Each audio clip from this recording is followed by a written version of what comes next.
Hey, you don't look confident, Bo. You don't look confident when you're doing that. You don't look confident. Are you ready for the best Kansas City Chiefs insight? Welcome to the Four Guys in a Bar, sponsored by ChiefsBlitz.com, presented by UnderdogFantasy.com. Here's your Chiefs Blitz host, Nick Athen, with Lou Montagna, Andre Tillman, and hence He got the winning Super Bowl touchdown. Okay, got a catch. Anybody could have made that catch.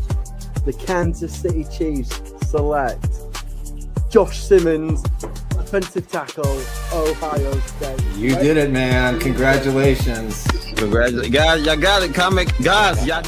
I don't know what the trade details are. Hold on. Boom! They got Worthy. Xavier Worthy. Isn't that crazy? It's been 11 months since the Chiefs won the Super Bowl, and it's gone by so fast. Oh, it's time to piss Dre off. Pull up a picture of 81. Let's do it. Let's do it. Here we go. Here we go. Smith. Rashad Smith. Score! There it is. Oh! The Chiefs have done their perfect draft. Dre's gone. I don't know where he's gone. Yo, welcome to the show. It's a Chiefs Blitz night. Breaking down the plays, keeping everything tight. From Mahomes to the defense, we give you the scoop. Real talk, real stats, we the ultimate troop. All righty. Welcome to the next edition of Four Guys in a Bar. I am your host, Nick Athen, along with the Juice Kid, Lou Montagna, and Andre Tillman. And we are here before the internet breaks officially at 6 o'clock Central Time as Taylor Swift makes her podcast debut. We got to get it in later. We got to get it in first. So we got to get our show in. Make sure we pump it up properly. We talk about the Chiefs breaking camp today. We are so excited to put this show together for you today, and we want to also help our friends over at the Derek Thomas Foundation. We'll have a little bit more information on that as well. But before we get started, our primary sponsor is Underdog. Roll tape, Juice Kid. Play now in Missouri. If you're looking for a great fantasy game, we've teamed up with UnderdogFantasy.com. You can play $5 and get $50. You can use the special promo code Chiefs Blitz. The game is available in 33 states. Check out the availability map. You must be 18, 19, or 21 years older to play, but it's an outstanding game. The app is very simple. You can deposit and get up to $1,000 in bonus cash for new customers, and make sure you use the Chiefs Blitz code, and so you can register to start playing this amazing game. Play Pick'em on Underdog. You can, with all your favorite NBA players, James, Curry, Ball, anybody and everybody who's in the NBA, you can play higher or lower. It is an amazing product. It's very simple to use. If I can do it, anybody can. And just make sure when you log on to UnderdogFantasy.com, make sure you use the code Chiefs Blitz. That's right. Football is also back. We'll have a new commercial put together for them. The guys next week, they're putting together their upcoming games and schedule and giveaways and things like that. So we'll have a new commercial. But I promised everybody the other day that I would give them the secret sauce as to why I put $336 into my bank account since the NFL started again. And it's very simple. You got the pick'em game. You get to pick players. You get to pick statistics. Play quarterbacks. Don't play the other positions. Don't play running back. Don't play wide receiver. Just play the quarterbacks and go with your hunch for either passing yards, touchdowns, or the combination of the two. I'm not going to guarantee winning because nothing in life is 100%, but I'm telling you the odds are in your favor. Pick the right quarterback, the right stat against the opposing defense. And thank you to Patrick Mahomes for the one pass he's going to throw all preseason. The one touchdown pass, the one pass got me over the hump. So I owe him for all that. That's it. You know, they dropped some, in terms of dropping Easter eggs a la Taylor Swift. It sounded like Coach Reed was dropping some Easter eggs that perhaps certain starters wouldn't be playing in Seattle. And it almost feels like he's flipping the script from preseason game 2 to preseason game 3. It's at home, it's on grass versus having to play on the so we'll see. It was just interesting when he said it was Patrick may not play.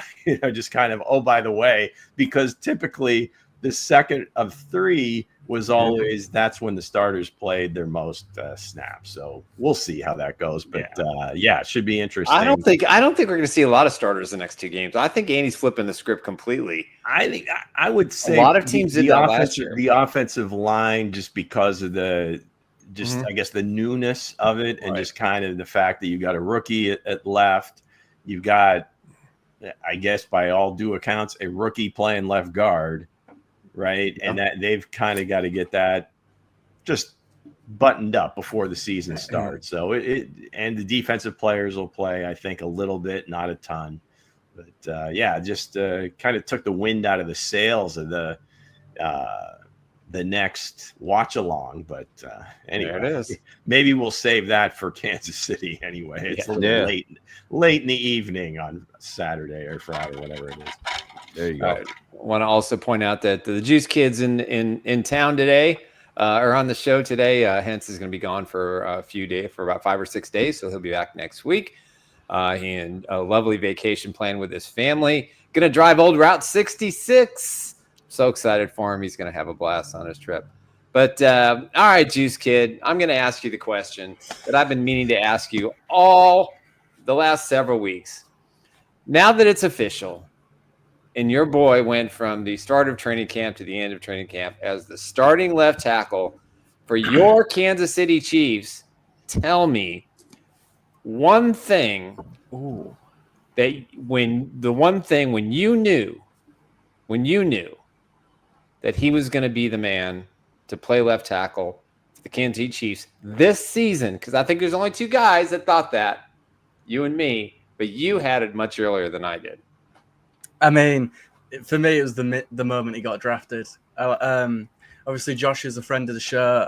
Had the pleasure of talking to him a couple of times. Kind of knew where he was in his. I've not got the jersey on. I'm sorry, hence it's in the closet at the minute. But yeah, kind of knew where he was in the rehab, and kind of had a good inkling that it was looking quite possible that he could play this year. So, I mean, I was pretty confident from the minute we drafted him that he was going to be able to be out there this year and start and protect Mahomes. All right, so for the antagonist of the group, Coach Tillman. Coach, I'm going to call you Coach Tillman now. Coach Tillman, in your professional experience as a coach of young men, tell me one thing that you think separates Josh Simmons from previous Chief starters at left tackle. Fundamentals. You can tell he was coached very well in Ohio. It just all fundamentals, Nick. All fundamentals, from the feet work down to the hand placement. It is fundamentals. So I guess the biggest question is, if your beloved Arizona Cardinals selected him in the top of the draft, would you have been happy or sad? Calm down, Mango. Me and Mango had a nice discussion about that. I would have been excited. Yeah. I would have been excited. You know why? Because he will be a part of the Ohio team. We didn't got everybody from Ohio playing for Arizona now, so why not? Why not? And also, though, Mango, we got the offensive line coach from Ohio. You do. That's why I was worried you might take him. Yeah, man. You don't want to alienate that part of the country. It's the Ohio State University. The Ohio. We got Simmons and Paris Johnson, and he's familiar with both Ohio of them. State University. He's a work in progress. The elephant in the room is. Well, I know it's a regional thing too. I know Lou. It bothers Lou. We gotta get the names correct. He's an East Coast guy. I am just impressed that you said Ohio. I think when our friend Hens, when he tries to say either Ohio or Iowa, it morphs into the same word. Ohio. And you don't know what it's kind of baffling, but it's crazy. You said the Ohio. You said the Ohio. The Ohio State. You want to put some love on that. Listen to the whole thing. The Ohio State University. Yes. You put some emphasis on that, though. All I know is my guy. We got the coach from the offensive line. We got the coach from the offensive line. I think Ohio might have more colleges and universities than any other state in the union. Okay, that's why they kind of emphasize the Ohio State University. I call it love. That's as far as Josh is concerned, it is a pretty damn low bar. If he was healthy, he was going to be head and shoulders, I don't care how good or bad he was in college, above anybody that the Chiefs had to play left tackle. Again, not taking anything away from him. It's just the way the situation was. The fact that he's been healthy, and I don't think he's missed a snap during the entire process here in the summer and a little bit in the spring. That's again, it's mind-boggling because whenever no false starts either. Whenever you hear that injury, 12 months is like the minimum, and like 2 full years and a full season on playing with it. Yeah, I mean, get back to 100%. Maybe. It couldn't have been that bad. I don't know if it's as bad as tearing the Achilles, but it's pretty damn close. Yeah, I agree. So, yeah. Now the dude's listen, Simmons is fantastic. He is very, fantastic. very fortunate at this point that the Chiefs have somebody of that talent. I don't think nobody really beat him yet. I don't think nobody really beat him to the punch. Well, they played like a quarter, and that says a lot though. Game. You didn't have prime pass rushers going after him either, so let's we can temper. You know what's crazy when we say that though? Still, he's a rookie and he's not getting beat. Curb your enthusiasm. Yeah, he's not getting beat. No, I'm with you. I'm with you. It'll be interesting. Seattle, I think, has got some pretty good pass rushers. So we could we can't keep moving the goalposts for this young man. The man's putting in work and he's solid. Well, nobody's moving the goalposts. I think that's the point. Is that I got your back, Mango. I got your back, man. I got your back, man. The boy's a stud, man. He's a stud. He's got all the tools to be a top-notch left tackle in the NFL. Absolutely. The only question for, I think, just about everyone into the draft was going to be how healthy he was going to be. And the fact that injury is not just, 12 months, it might be 18 months. It could be career-threatening in a lot of cases. So, again, this is going to set the bar at a certain point for Rashawn Slater coming back next year. And we'll see. I mean, we'll see just how bad his is and and how long it takes him to come back. But I'm sure everybody's excited to have somebody they can look at. That's our left tackle. That's right. No questions asked. Yep. Everybody worrying about Kingsley, man. Everybody in the comment section worrying about Kingsley. I mean, he didn't get beat. He did get beat by Wilson. He did get knocked over, man. You know what I'm saying? He's got a little work to do, but hey, it's very good. He's between Creed Humphrey and Josh Simmons. That helps out quite a bit. Yes, it does. Absolutely. Yes, it does. All right, Mango, what do we got next? Well, I think there's only one place we can start. Luke, it is Wednesday. Is it Wednesday? Is it really? Is it Wednesday? Really? I didn't know. Wow. And everybody knows what that means. Yeah, forget about Taylor Swift and the New Heights pocket. Like, they need all the publicity. This is Chief Who, damn it. Let's go. This is the #1 game on YouTube. So if you're new to this, I am going to read a series of that will represent one Kansas City Chief, a current Kansas City Chief. The last couple of weeks, I think we've seen Jason Brownlee. We've seen, did we do Ty Thornton or no, Brandon George were the last two. So you kind of have an idea where I go with this in the summertime. So here we go. All right, here we go. Oh, let's get this rolling. So this Chief actually switched sides of the ball as a freshman in college. For those of you uninitiated, he went from offense to defense or defense to offense. So that there you go. Just want to clarify that. There it is. He was a real fighter in college as well. He's a real fighter. His current Madden rating is well below his jersey number. Damn. He wishes it was the same. Last clue. He digs the AFC West. He's digging the AFC West. That Madden rating. So Kenny St. Clair comes out with Badger. I think we had him. We had him a couple weeks ago. Yeah, I remember. Kenny, welcome back, buddy. I remember making a Wisconsin reference there. John Harrison coming with Bobby Tunyon. Not bad. Coach, do you want to work on your pronunciation of that name? Tunyon. There you go. I'm on it. Onion with a T in front, right? Onion, And I nice. think you'll do well. Mr. BowTie says BowTie Hollywood coming Brown. in with Hollywood Brown. Look at that. No, it's Hollywood not. Brown. Yes, that's what I Demetrio meant. has Leo. We're not sure what you meant, Kenny. What from where? Okay, anyway. All right, I'm going to read them again just in case. We'll give you guys in the chat plenty of opportunity to guess. And then if nobody gets it, we'll go to our esteemed panel here. So once again, he switched sides of the ball during his freshman year in college. He was a real fighter in college. His Madden rating is well below his jersey number. And he's digging the AFC West. So, what do we got? Janarius Robinson? No. Ruben saying McDuffie. No, it is not T. Cuffs. So I think we've given everybody ample opportunity. Yeah, I got no clue on this one. So what do you think, Mango? Do you have something? I mean, I All right, initially... wait, hold on. Hold the phones. Hence is coming in. Mike Pinnell. No, not Mike. Get off of Google, sir. Ken, Minshew. Okay, we're just going down the roster All now. right. All All right, right, Mango, Chiefs, go let's have ahead. it. What do you got? Well, I initially was going to say, Josh Simmons because he grew up a Raiders fan, but his Madden rating is higher than his jersey number. Is it? However, okay. However, is Cam Jones still on the roster?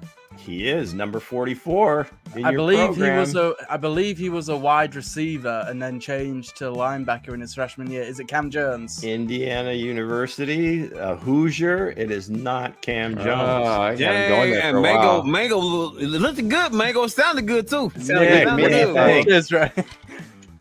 Oh, Let's see. For me, Kenny coming in with Minshew. Nope, not Minshew. This has stumped me a little bit. I don't think I have a clue here, so I'm just going to throw out a guess. Ruben is busted. I'm going to throw out a guess, and I'm going to butcher his last name. But the Chiefs' four-string quarterback. Chris Oladokun That's it. from North Dakota State, I believe. Correct. Same school as Trey Lance. Yep. And Chris is the guy. Chris is the guy. Who was the former one? He was Carson Wentz too. Carson right? Wentz went there He too. was yeah. also a Chiefs backup. Sure, yes. And actually, incidentally, for those of you looking towards next year's draft, Trey Lance's brother is going to be a highly regarded wide he receiver. will be. Big dude. They really like him, so look for that name. Bryce, maybe I can't think of his name. So it is not Chris Oladokun. It is not Chris Oladokun, Okay. Nick. No. Coach Hicks. I'm gonna go with Hicks. Jaden Hicks. It's number 6 Safety overall. from Washington State, the Cougar. Yes, Oh, no, my it is God. not George. It is not Jaden Hicks. All right. All right, gang. So switch sides of the ball. He was meant to be an offensive lineman going into the University of Notre Dame and became a defensive lineman. Of course, he was a fighter in college. It's the Fighting Irish. His Madden rating is 71. His jersey number is 99. And yes, this is his third team in the AFC West. The Chargers, the Raiders, Tillery. and the Chiefs. Number 99, Jerry There you Tillery. go. Good one. Very Yes, good one. Jerry Tillery starting, as far as I can see, on the depth chart, defensive tackle for your And his Madden range Chiefs. range a little under 99. You know, Yeah, damn well he- 71 actually. I'm about Right. to say, shit. Hell, man. I Hey, not said be he no wished- damn 99. He wished it matched the number. He'd be in the 99 club. I'm about to Yeah. say, you better not be a absolutely. 99. That man So ain't. thanks everybody for your guesses. Thanks for playing. We do this every week. Tell your friends, your family, and anybody that wants to. Well, we don't encourage. Yeah, we do encourage gambling. I shouldn't say that. Hey, do some gambling on your own at home. You Of some course, brought to you by our friends at Underdog Fantasy do Sports. some betting. Chief Who for the week, Jerry. Yes. Play the games. You'll win money. I promise you. Right, Nick, what have you got to sell the people? The Chiefs Blitz viewers, tell us all about this beautiful football. All right, my beautiful football I got for sale for the low price of $1,450. It is a custom signed Hall of Fame Bargain at any Chief. price. Hall of Fame Chiefs. Johnny Robinson, Emmett Thomas, Lenny Dawson, Willie Lanier, and Bobby Bell with all Hall of Fame insignias. This was an item that we got Johnny to sign it toward the end of his after his induction into the NFL Hall of Fame. So you got 5 Chiefs members there. The great Lenny Dawson, of course, has passed, and as you all know, he's my childhood hero. So it comes with a case, and be happy to ship it to you for free for $1,450. A portion of my sales are going to go help to build the site up and do some promotions and things like that. So you'd be helping both myself and, of course, the Chiefs Blitz 4 Guys in a Bar podcast. So we appreciate it. But if anybody else is looking for any kind of stuff, Chiefs Royals, I got old stuff, current stuff. It is almost all going to go up for sale between now and as long as it takes to get rid of over 1,000 pieces. And if anybody can think of a way to get Taylor Swift on our show, we're wide open. Yes. I mean, seriously, guys, I'm excited for tonight. When this dropped on Monday, we kind of had an idea that this was going to happen. And of course, she's going to make her debut on the podcast tonight, with brother Jason and boyfriend Travis and the New Heights podcast. We'll break every podcast record for a single episode tonight.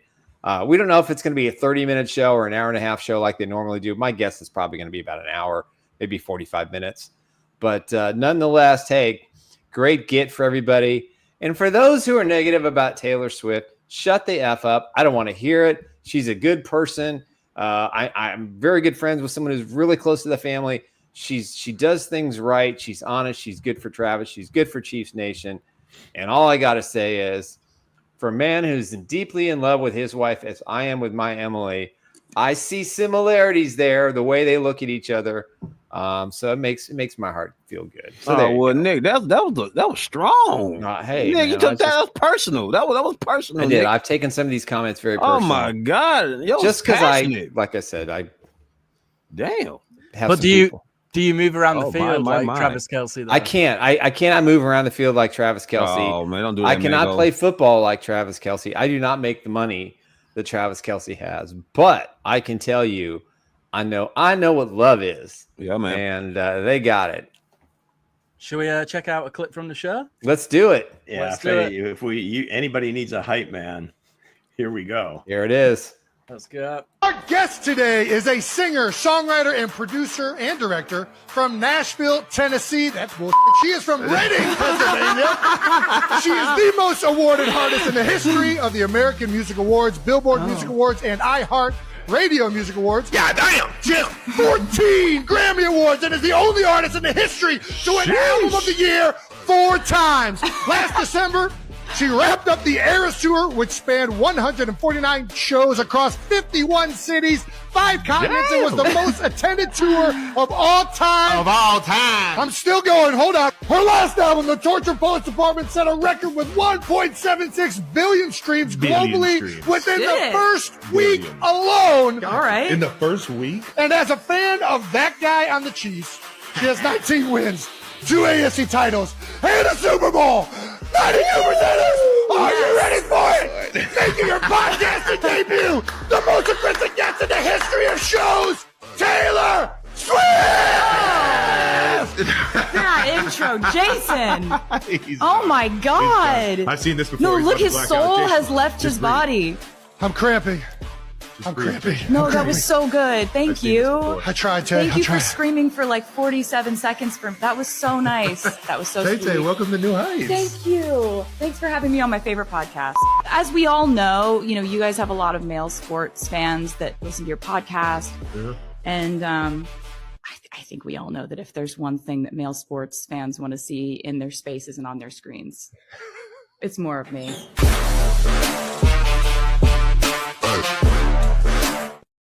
All right, yeah. Kudos to Jason Kelce. That was a hell of an intro.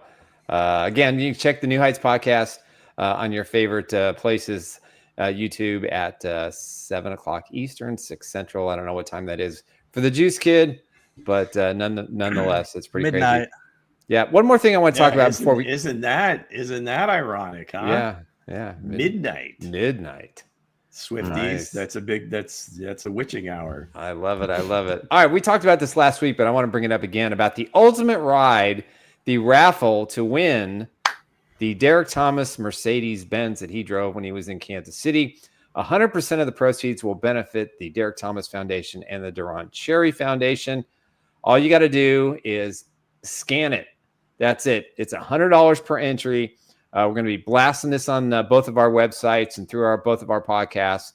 We want to make sure that we help them out raise money for a terrific foundation. Kudos to Neil Smith, who has been working very hard since the passing of Derek Thomas at the Third and Long Foundation and Duran Cherry, who they've combined forces. The winner will be chosen October 16th, 2025. Again, tickets start at $100. So just hit the scan and make the donation. It is tax deductible, so no excuses. Every Chiefs fan needs to do this to help out the foundation that does so many great things for the local community in Kansas City that it's something that can't be ignored. I ask everybody to just put up the $100, get an entry, and cross your fingers, pray to the gods that you win this car. It does look, it's a classic ride, right? I mean, you can't go wrong. Ride.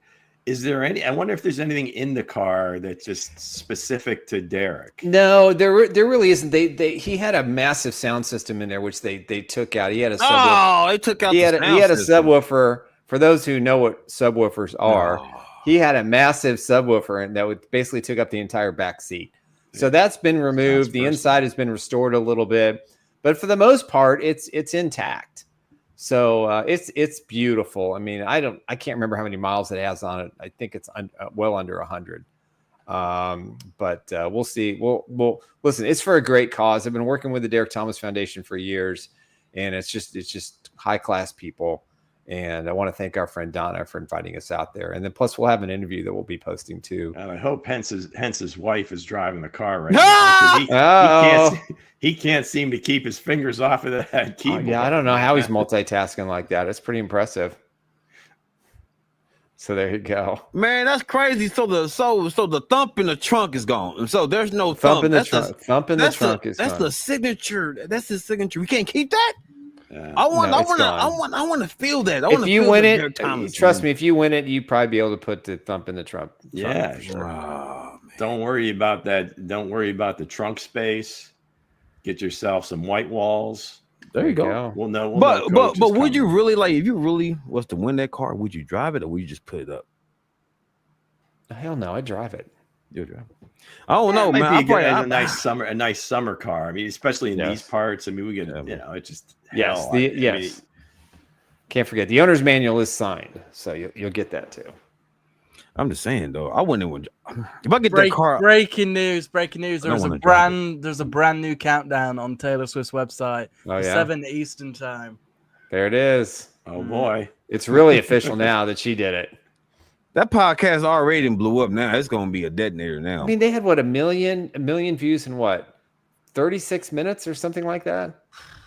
That's the power of Swift, man. Yeah, there was every analytic. Your girls have got to be going crazy. They track is just going to be out of it. Somebody had put up a list of all the top 30 podcasts, right? Not top 30, but the individual in terms of views and everything. I think Joe Rogan's 20 of them, right?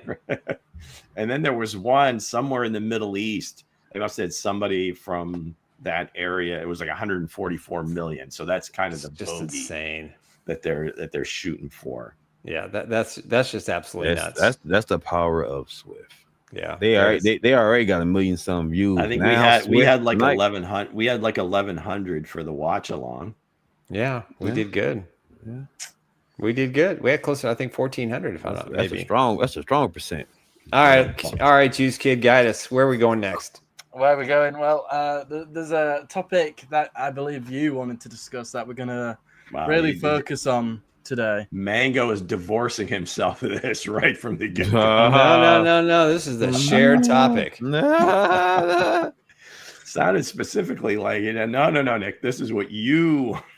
I'm taking this personal today, so I'm going to. So if this bombs, I can tell your whole look. I've had enough. I just can't take it anymore. Go ahead, let it out, Nick. Let it out. So Tell the all people right. what we're talking about today. So Nick. obviously, you know, we touched on this about a month and a half ago on a show. Okay. But, you know, I mean, I spent a little bit of time, you know, on the internet surfing between trying to find topics to write about and just to kind of get a sense and a pulse of what people are thinking. And the disrespect that my quarterback 1-5 is being thrown at by every NFL fan base wannabe who hasn't won an effing Super Bowl, who doesn't have a multi-MVP quarterback, who doesn't have 3 current Super Bowl trophies sitting in his display case, has won 10 straight AFC West titles, though Alex Smith won the first couple, I believe. This is a man who came to the Chiefs as the hero, the man who saved the franchise of 50 years of shit, crappy teams, big mistakes, bad hires, bad draft picks, terrible circumstances, the funny ball bouncing, you name it, 50 years. And yet he took that entire Chiefs kingdom, put it on his shoulders, and he said, you know what? I'm going to deliver the Super Bowl. And he's done that. And this offseason, I've talked to multiple people who have told me point blank, this is the most focused. He's in the best shape. His mind is right. Having 3 kids in the family and all these things, plus the stench of that loss. Any team or any broadcaster or any NFL pundit that thinks for a split second, that this man is not going to go scorched earth this year, you're crazy. All these guys, I think we got a list of people who made these stupid comments. And no disrespect, coach, but, you know, you've got a great quarterback with the Bengals. No question about it. He hasn't won shit. Here we go. He hasn't won shit. Josh Allen with Buffalo. You haven't won shit. You haven't even matched Jim Kelly with going to the Super Bowl 4 times and losing all 4. There's no language warning before this round. I'm sorry, man. I'm fired up. Let him cook, Lou. I'm fired up. I can't take it anymore. It's just so. Kids watching out here, Nick. It's still summer vacation. Okay, well, I'm sorry for the S word, so I apologize. Nick over there cooking. I'll say ship. That's okay? right, ship. There's just too many. All these other franchises' ships are sinking. That's all there is to it. I'm really tired of it.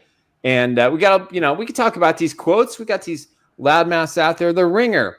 I think Bill Simmons, give me a break. He just goes where he gets paid. I think Josh Allen's the best quarterback in the league. He makes the case why he should be top of the quarterback period over Patrick Mahomes. What the hell has he won, Mr. Simmons? What has he won? Nothing. He's won 5 playoff games? Wow, that's impressive. Has he won an AFC title game? No.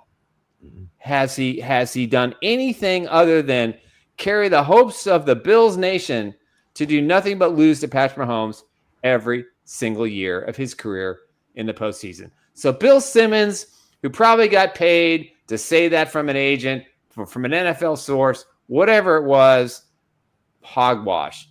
That's not the case. He's a journalist, Nick. Come on. Come on. He's an Man, let him opinionator. have it. Let him have it. Hey, let him speak your mind, Nick. I'm with that. I mean, you guys can chime in here. It's all I'm good. with that shit. Well, here's the thing. I'm with that shit. Go, Lou. I think part of the opening statement was pretty much the answer because, you know, none of these places have won. Well, that's it. That's why they're disrespecting him. That's why they don't like him. And you go back to Brady, it was the same thing. Everybody hates it. You just look for things that nitpicking him. He's too perfect. He's too good looking. You know, he's married to a supermodel. He's all these different things. And it's like everybody's just jealous because he wins. That's the bottom line. And as far as who's better, there's always going to be this argument. And what I guess actually are you meaning when you say this guy is better than that one? Is it a physical gift? Is it his mental approach? Is it, you know, whatever it happens to be? Right. At the end of the day, you know, Patrick has the, lack of a better term, trump card every time because he's got 3 Super Bowl rings. The worst season he's had is going to overtime in the AFC Championship game twice.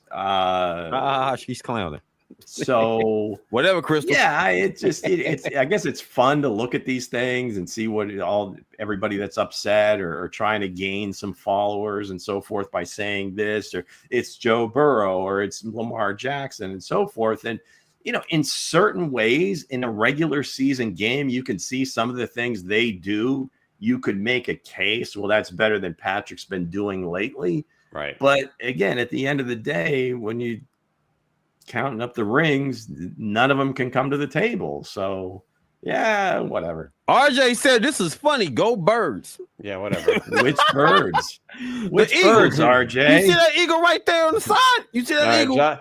John Harrison has a good quote. Yeah, my software hasn't caught up. In the last 5 years, when trailing into the fourth quarter, Mahomes is the only current quarterback with a winning record. At 14-7, Joe Burrow, the man that they say is his equal, is 4-23. Yeah. Enough said. Enough said. Listen, Patrick Mahomes got that it factor. He got that fourth quarter it factor. We know that. He got that scratch. The other piece of that is can nobody scratch by him. What were the margins in those games? Whatever, you can pick apart any of this stuff, I guess is my point. So it's always, is it qualitative? Is it quantitative? I mean, beauty's in the eye of the beholder. This guy does this better than him, or he's been putting up better stats and everything else. And yeah, again, you can make a case that those things are better, but ultimately, if you're down late in the game and, you can pick one guy to have behind the center, who are you going to take? Are you going to put one of those other guys in there? I don't think so. I mean, it would be really hard to take someone other than Patrick in those situations. Right. So, yeah, you can make a case for those guys, but at the end of the day, it's just it's just not. Well, Bill Simmons isn't the only guy who's spewing a bunch of garbage. In regards to Pat. About Nick Wright, what does he say about Nick Patrick? Wright? Nick, my fellow Barstow Night partner there are definitely we feel he the same is way. the mountain. It's Mahomes' mountain, It's right? Mahomes' that you mountain, have to climb to win. So he's always at the top. Yeah. So there's been a lot of just get upset. Field Yates. I have a lot of respect for Field Yates. Ranks Patrick Mahomes. Hold on. Before you get on field, look at what it says up there. These are fantasy. I understand that rankings. I understand that. Okay. Yes, it's a fantasy ranking quarterback. He has him at 9 now. Right. I think he'll do more than Brock Purdy. He'll do more than Bo Nix. He will certainly do more than Baker Mayfield. I think Jalen Hurts is going to have a down year. That's just me personally, but I think. He's definitely in the top 5 for me. So again, but people ignore that, Lou. I mean, that's what you make a great point. Right. They don't see that they're talking about fantasy rankings. Right. So, I mean, in most fantasy games, quarterback rushing is like gold. Yeah. It's just free points. And Patrick's never going to have a ton of that. No. And they don't want him to. So that's a big part of it. Rushing touchdowns are even more rare, platinum, whatever the hell you want to call it. So that's why Jalen Hurts is up higher, right? Yeah. Josh Allen is up higher. Lamar Jackson, those guys get a ton of rushing touchdowns. Right. Burrow just throws it more than anybody else. They're behind a lot. So he's rolling up all sorts of passing stats that, again, at the end of the day, for wins and losses, it becomes meaningless. But in a fantasy setting, that's what you need. And Patrick has not been a very good fantasy performer over the last few years. So, let me just say this real quick, guys. That's a whole different conversation. It is. Let me just say this real quick, guys. Everyone for the defense of the Bengals, this is a whole different conversation. All right, defense for the Bengals, different conversation. Because Burrows clearly outshines everybody. He's just the defense let him down. So let's go ahead and slow down. Okay, you can't say that. You cannot say that with a straight face. Let's throw that out there. This is where it goes. Hold on. If their defense is better, right? If their defense is better and they're not behind in a lot of those games, he ain't chucking it 40 times a game. There's no way. If they're not behind, he's not throwing the ball, 20 times to Jamar Chase. So that's why you always see there's always like this push-pull. Well, why do these teams with such great offenses have such a crappy defense? or why do these teams that are so good defensively have a hard time scoring on offense? Oh, look at Nick. That's where, when you start talking about complementary football, his numbers wouldn't be what they are if they were a better team. This dude Nick here kills me. Look at that. Look at. Does When he have the one of these? Does he have one of these Super Bowl when rings? when the Chiefs defense wasn't very good, what was Yeah. Patrick's numbers?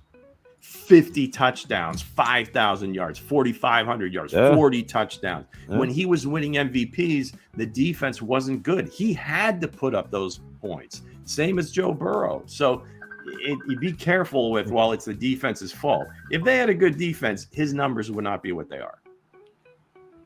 Yeah, I mean, I get what you're kicking, Lou, but at the same time, man, ain't nobody defense as lame as the Bengals. The Bengals defense is horrible. Right. And that's Same part of play. why Burrow's numbers are so high. Yeah.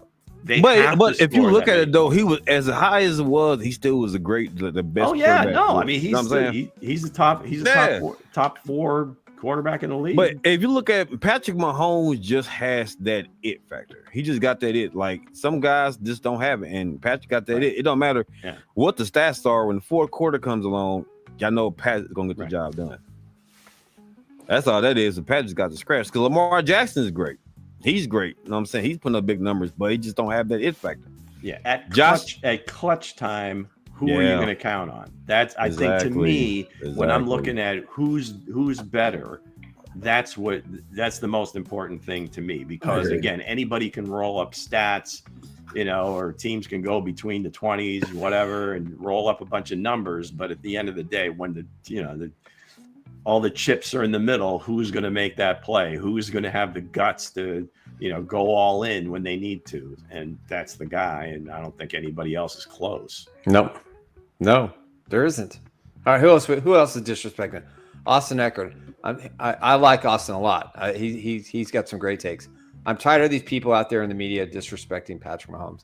The amount of criticism and disrespect towards him makes no sense to me, given that he's been to the AFC Championship game every single year since he's been QB1 since 2018, with 5 Super Bowl appearances, 3 rings, and 7 AFC West titles.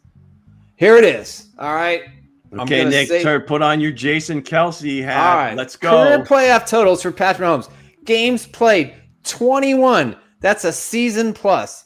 Passing yards, 5,814. Think about that. That is more than a season plus of his best accomplishment.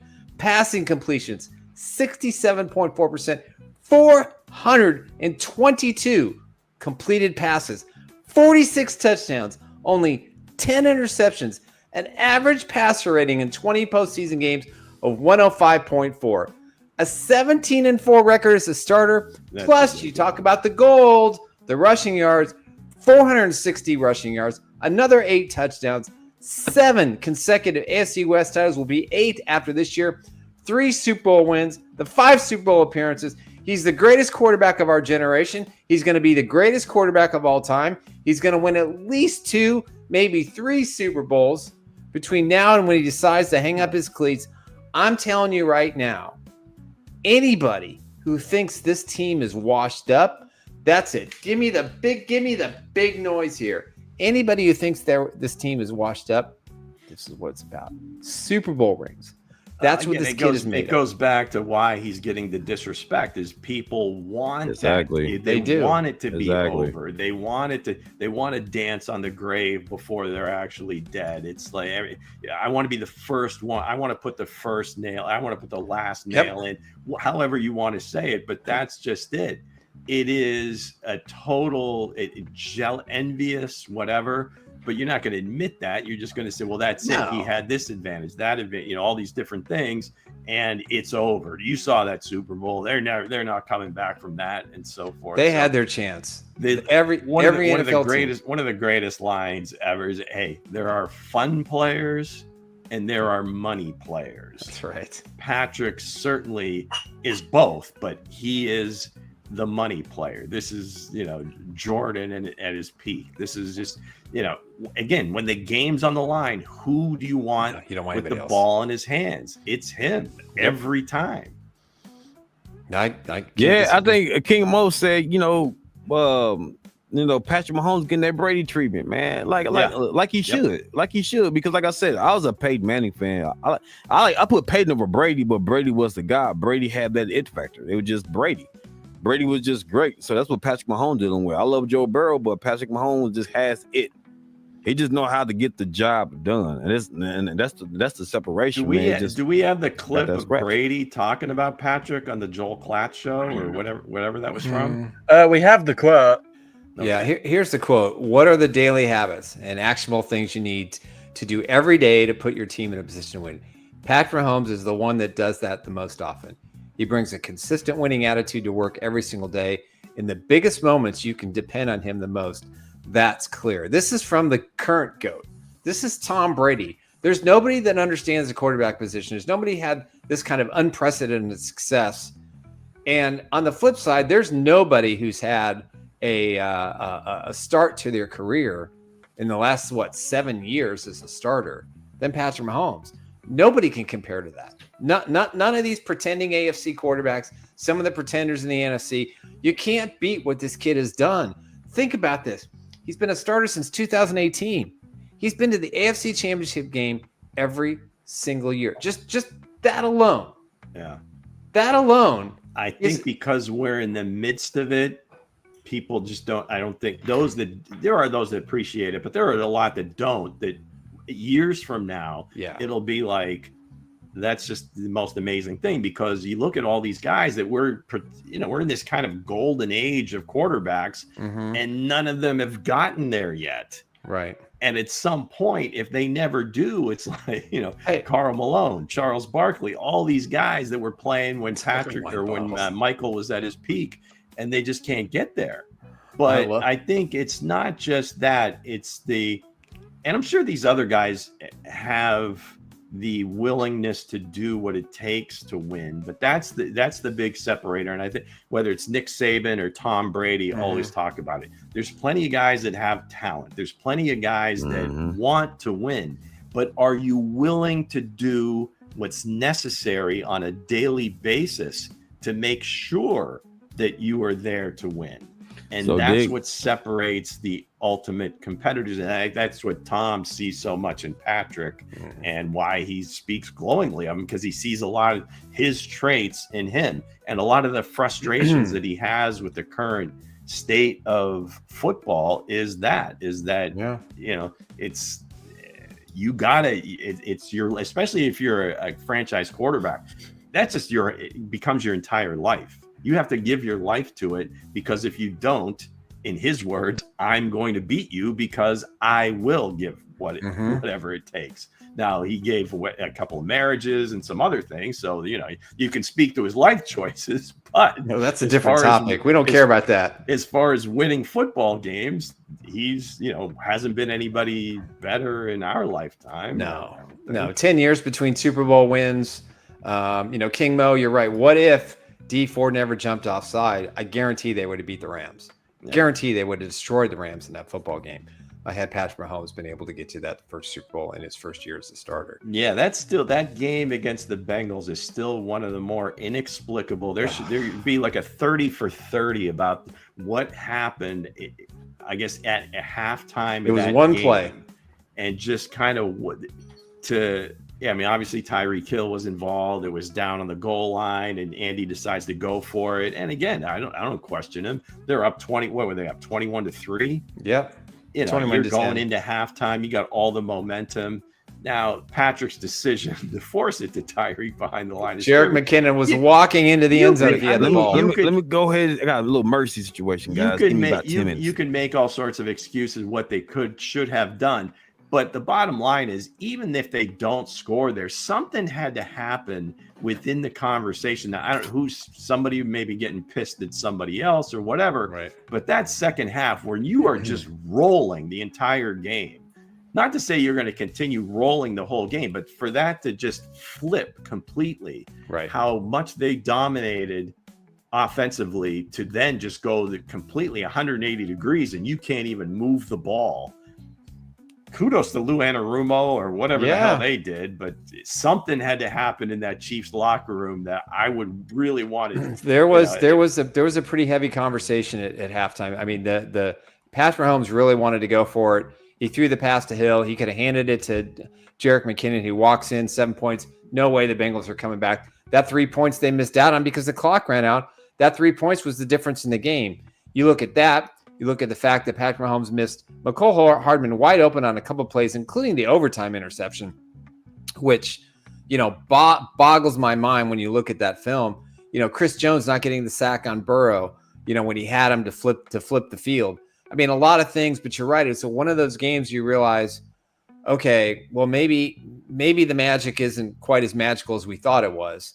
But that was a tough loss. But then what did they do? They came back and won 2 Super Bowls. It had to be something else. There was some sort of external thing, between players or something, maybe coaching the player, because it just you never see again, at least a team like that having that kind of ease moving the ball for an entire half, and they're playing at home, mind you, to come out in the second half and just be completely shut down. That's just, again, mind-boggling. Yeah, that was a bad choice of play calling. It was Andy and Eric Bieniemy and Patrick and Eric. They kind of got into it a little bit. At the end of the day, you learn from that loss, and again, they came back and won back-to-back Super Bowls. So I ain't too upset about it. Bottom line, again, the disrespect for Pat. I mean, to button this up, the disrespect for Patrick is jealousy, envy, and just wishing this would be over and somebody else could get going. And, maybe Eagles fans feel like, I think, that's going to be kind of a regression for them. Mm-hmm. They lost a lot on defense. You lose coordinators again. Or a coordinator again. So we'll see. I mean, it should be interesting, and the NFC looks like those teams have kind of gotten a little bit better. So yeah, it's going to be a fun ride this year for sure. Yeah, absolutely. That's absolutely. Go ahead. I was just going to say, in the other news, today was the final day of training camp up in St. Joe. Was it Travis Kelce's final trip to St. Joe? What do you think, fellas? Is it going to be it? I don't think so. I think he's going to play another year. I think he'll give the team a pretty friendly deal to come back for one more year. I think even if they win the Super Bowl this year, which I'm predicting that they will, I don't think he's done. I don't know if people read any part of the GQ interview that he had, but he kind of said over the last couple of years, he let a lot of things distract him. Most importantly, the TV stuff and the movie stuff that came his way, and some of the things that he thought he wanted to do toward the end of his career. And maybe he wasn't as focused as he needs to be. I don't want to hear the crap about Taylor Swift. That's nothing but a positive.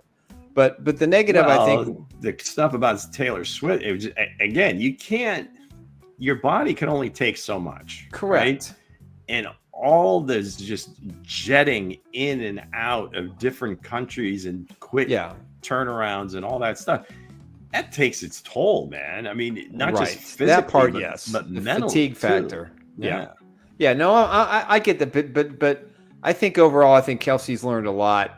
I think he learned a lot from his brother retiring and what he went through and the process it takes. And listen, I've talked to several people who share my opinion that it's 50-50 at this point. So I think there's a really good chance that he plays one more year. I think, depending on his success in the playoffs this year, and if he can surpass all of Jerry Rice's records, I think that's something that does mean something to him, has to be the greatest statistical offensive player from a receiver / tight end position in NFL history in the postseason.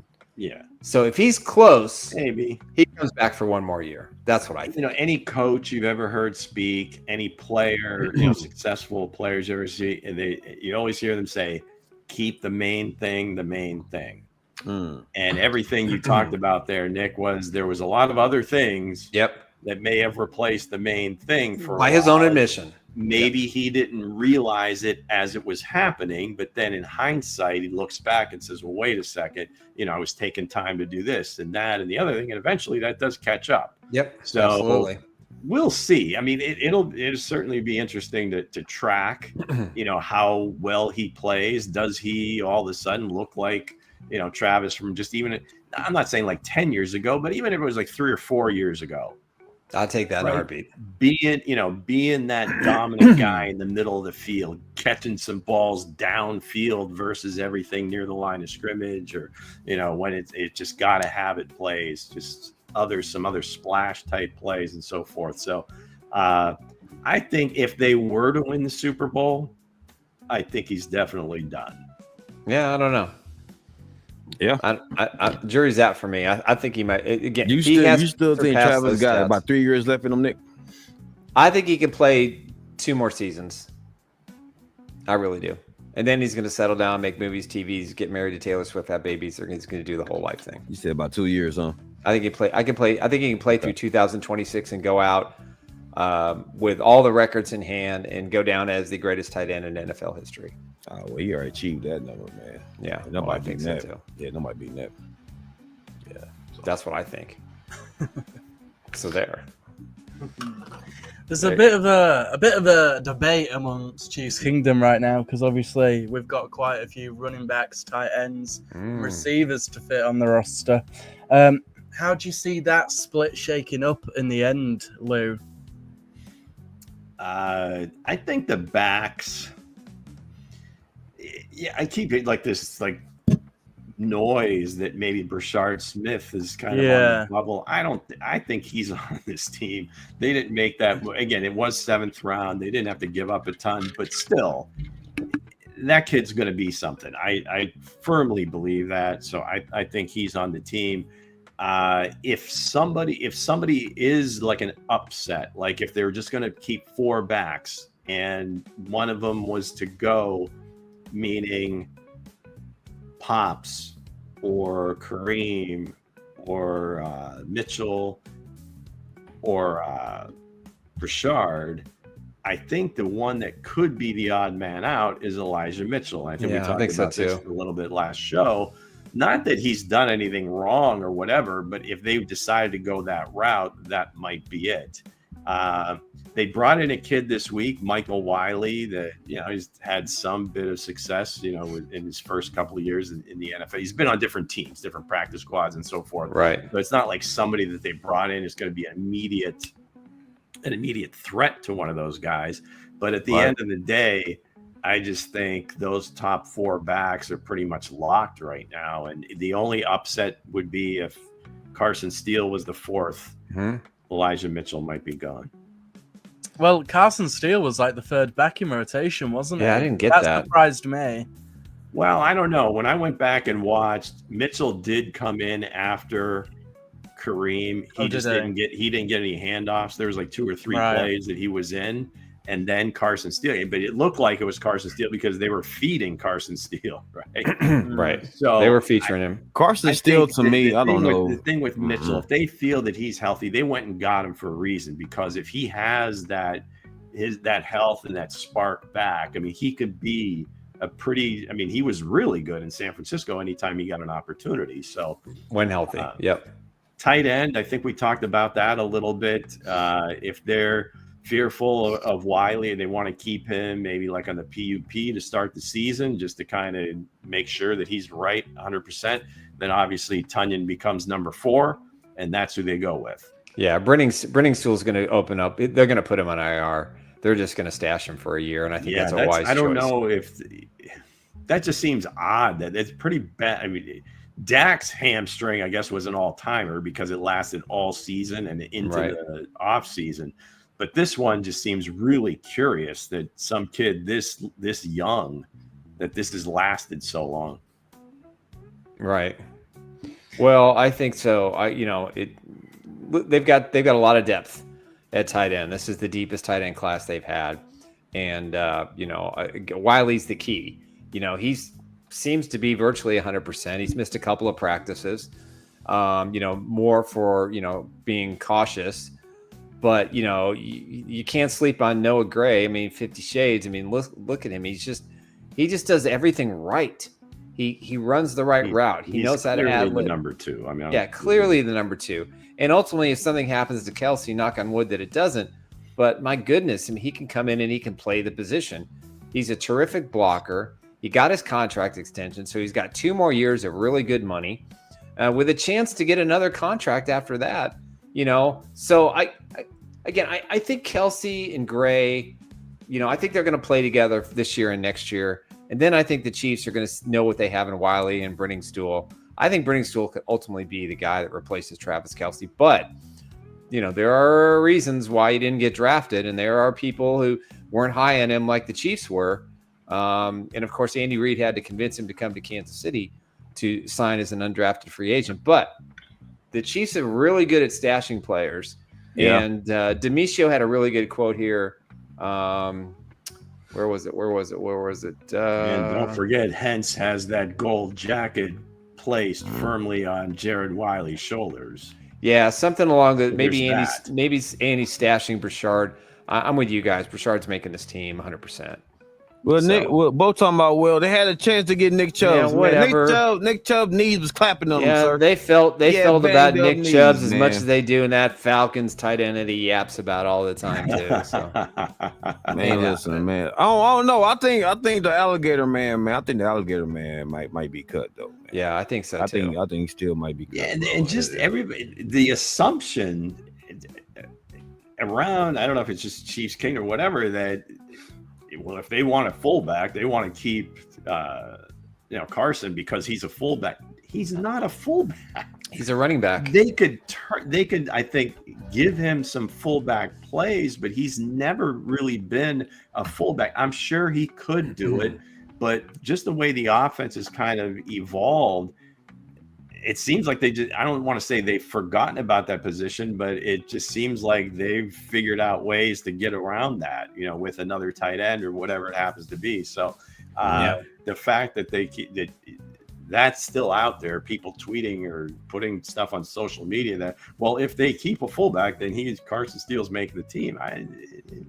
Yeah. All right, let's answer a few questions. Crystal Lee, will 4 tight ends and 4 running backs make this team? I say yes. Andre? They should, because they have the weapons.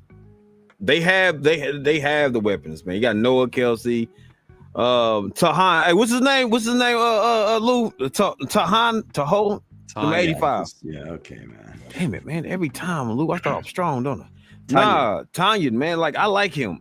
The guy can get separation, man. I'm like, the dude to me fits the Chiefs culture. You know what I'm saying? But absolutely, they should keep 4 tight ends. But again, when it comes to the running backs, still got to go.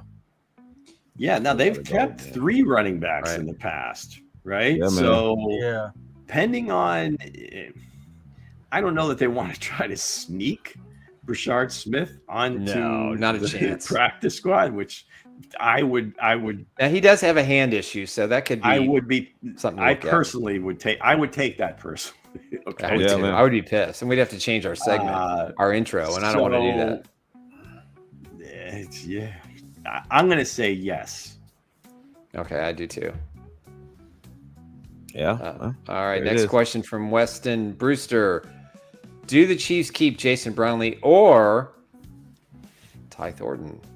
I think they're both. They're both making the team. Yeah, they both making the team for real. Weston, they both making the team, man. So Brownlee showed his worth, man. We know one of these wide receivers is going to be able to take advantage of Rashid's absence. Okay. Yeah. But for that, I mean, if Rashid was available from the get-go, I would say one of them might make the team. Mm-hmm. But it's probably going to come down to those two, and really what the feeling is in the building for, this is going to sound sacrilegious and everybody's going to lose their minds, but number 24 has a place in somebody's heart. Yeah. So it'll come down to, one of those 3 guys or 2 out of the 3 will make the team because Rashid will be serving a suspension. I don't know what's to do with hands talking about Kareem's getting cut, man. I don't know why this young man keeps saying that, bro. Yeah, Kareem has slimmed down. He's ready. That's his shot in the dark, because if it happens, then he'll have about, 10 minutes of, patting himself on the back, saying he was right. He was the only one. 10 minutes of fame, 10 minutes of glory. Mm-hmm. I hear that, man. But I don't know, man. I think the Chiefs definitely gonna keep their tight ends though. Yeah. I think Thornton is staying, Brownlee staying, because Brownlee, like, you had Justin Ross, but he kicked them to the curb. Well, he if left. those, He left. those two make it, I'm just saying. then that might be a problem for Nico. Yeah. It's possible. Because that's your guy, Mango, Nico. You hear Tobe in the back, and not even in the back of his voice, but just specifically. And I don't know if that he means to do it, or maybe it is just kind of a different way to communicating with the player, but they're just saying that, yeah, he's clearly the best returner we have, but he's going to have to prove a lot at wide receiver, especially if one of these other guys ups their game in the punt return. Right. So there is, again, there's kind of, I don't know if it's just he's trying to motivate. I don't know if it's just him just telling it like it is and not, I mean, typically those coaches get up there and they try to, not give you anything, right? They're just trying to keep their everything, the cards close to the vest. But when he says things like that, you just gotta wonder, did he just come out of a meeting with the other head coaches or with Coach Reed and here's what was said.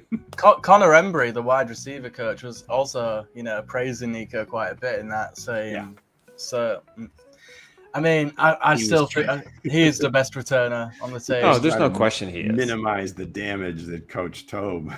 I mean, Tobe usually gets one or two guys, for sure. Tobe sounded pissed that Brashard didn't even attempt to return his kick. And, I mean...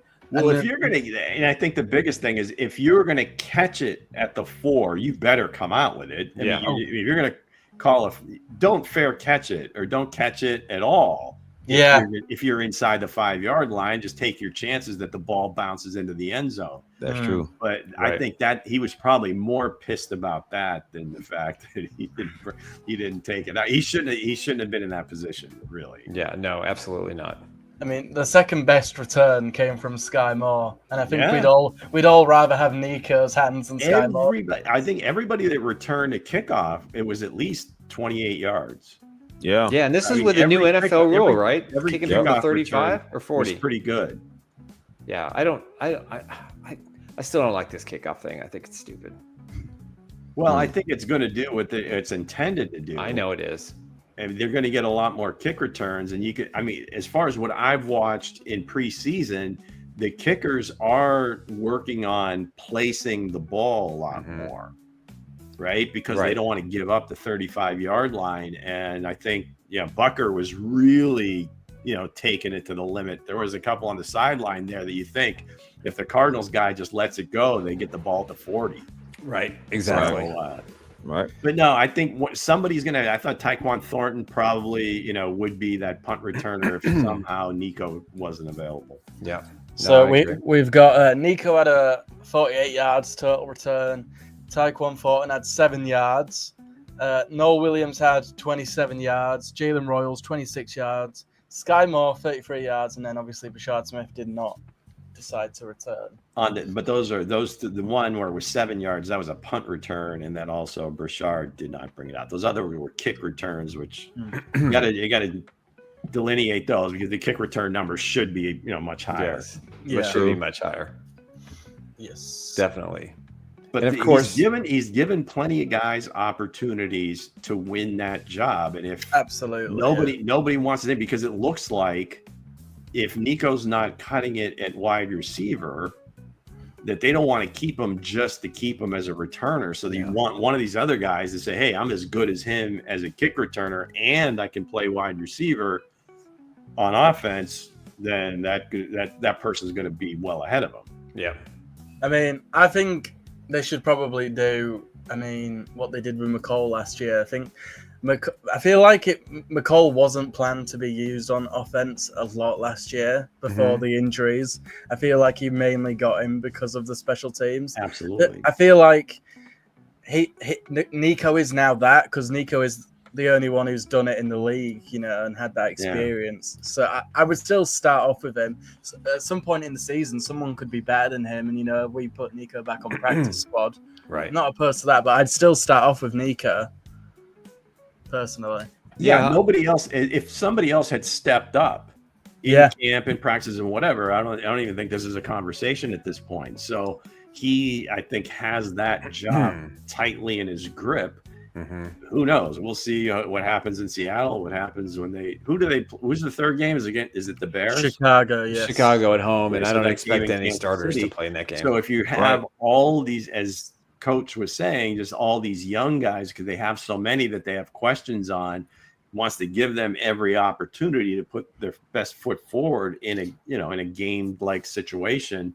That this makes sense. It just goes against what he's always done, especially with the skill position players, getting them in rhythm before the season starts. So, but again, Patrick now into his 9th season as a starter, and everybody else has kind of been there outside of maybe Jalen Royals in the skill position. So, time to take a different approach. Right. There it is. There it is. Oh, go on, Nick. Crystal's got another question. Will Wanye Morris make the team? They've been talking about number 72. Godric. Yeah. Yes. Did he not have? Is he the one who had appendectomy surgery? No, that was Ethan Driscoll. Ethan Driscoll. Okay. Who is the international pathway guy? Yeah. Yes. I don't think Wanye's going to make it, but I don't think Chad's going to make it. I would be shocked. Well, everything I've seen, they've run him out with the twos. Yes. As well as in the game. So who, Wanye? Yeah. So it'd be see it. However, Asa Pole. I was going to say they had Pole at left tackle with the twos today. Oh yeah. So he's going to get a lot of work. I think if Coach really takes this tack where the starters aren't going to play hardly at all these next 2 games, all these guys are going to get a lot more reps.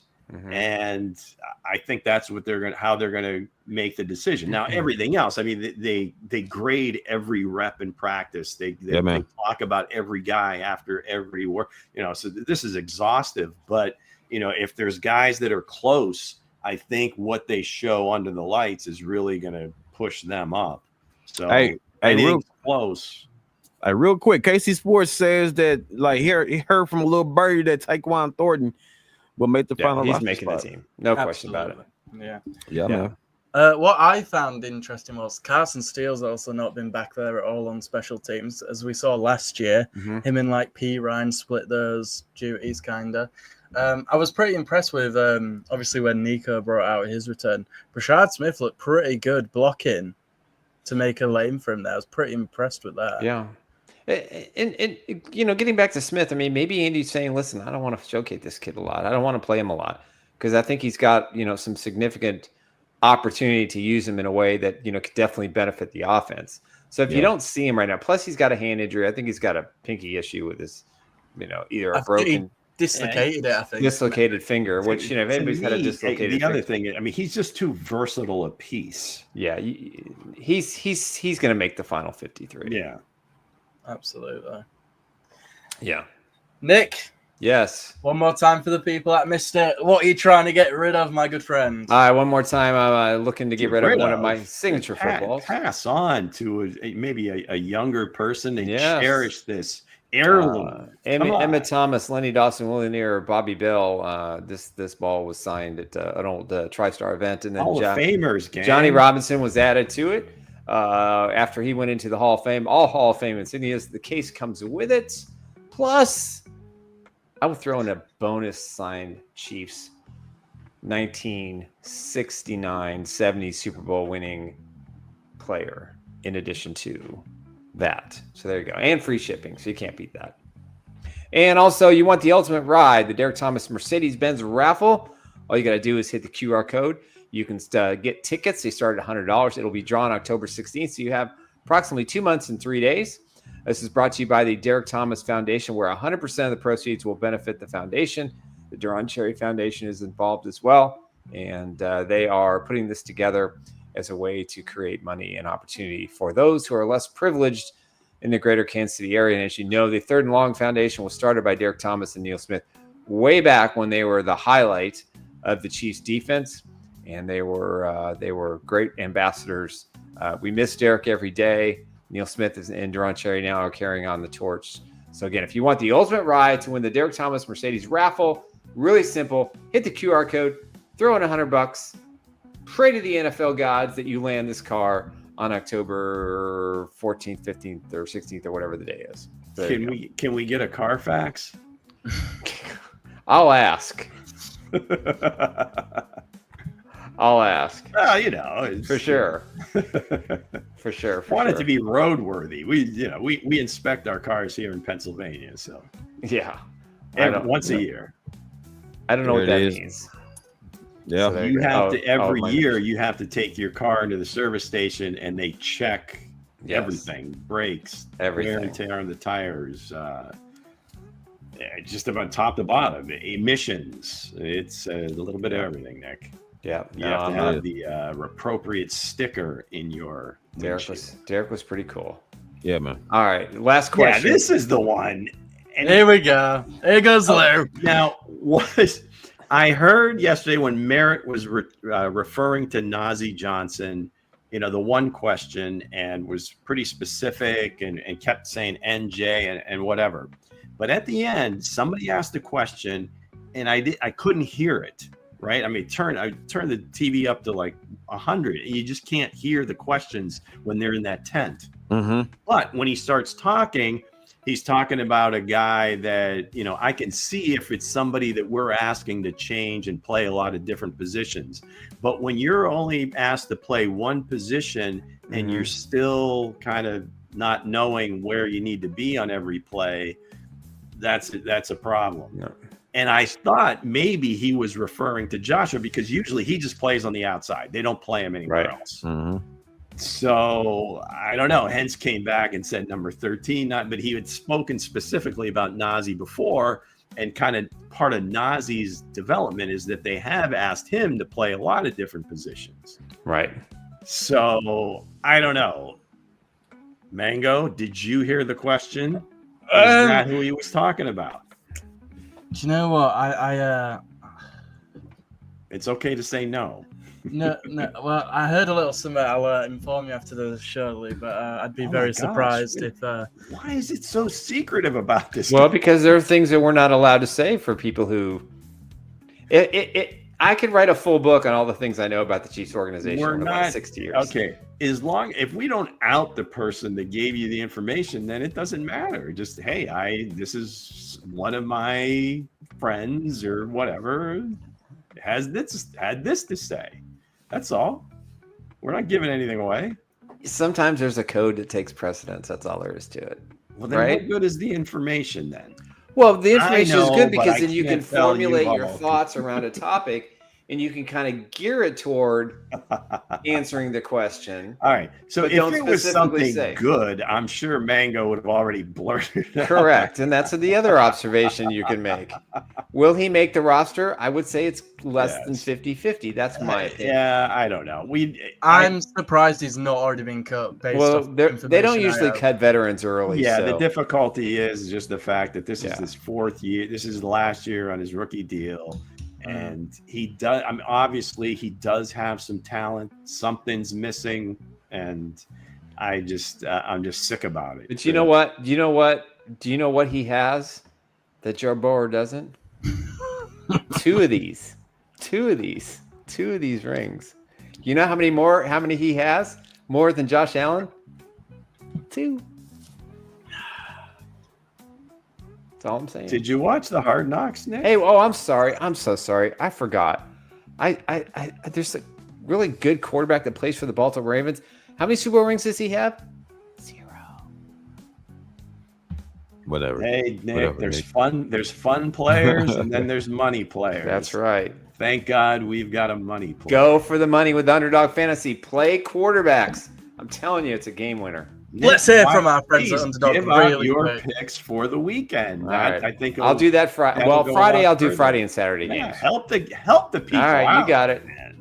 Come on. You got it. So, all right, that's a wrap. That's gonna do it for today. Want to thank the Juice Kids so much for running the show today, and appreciate that. Lou, always welcome to have another senior member of the team, and Coach Andre Tillman. Thanks did I make the team this year? Or are we still? You made the team. You're in. Well, we've not quite got to roster cut down day, guys. We haven't cut rosters yet, so we'll see. We'll see. But no, I appreciate all four of you guys. Under the door, man. Remember to check out ChiefsBlitz.com. We'll be back Friday. We'll preview the game, which now appears to be a bunch of backups going in Seattle against the Seattle Seahawks in a very late game. We got to see. These 9 o'clock guys, Central Time, 10 o'clock on the East Coast. It is on NFL Network. If you are in the Kansas City viewing area, it will be on Channel 41 or affiliates within a 200-mile radius of Kansas City. You will be able to watch the Chiefs and the Seattle Seahawks, which should be an interesting game for the backup. So, again, appreciate everybody. Make sure you check out our sponsors, Underdog, and don't forget the Ultimate Ride. Hit the QR code, a chance to win Derek Thomas' Ultimate Ride. And we'll get to his prize Mercedes-Benz. Play now in Missouri. If you're looking for a great fantasy game, we've teamed up with UnderdogFantasy.com. You can play $5 and get $50. You can use the special promo code Chiefs Blitz.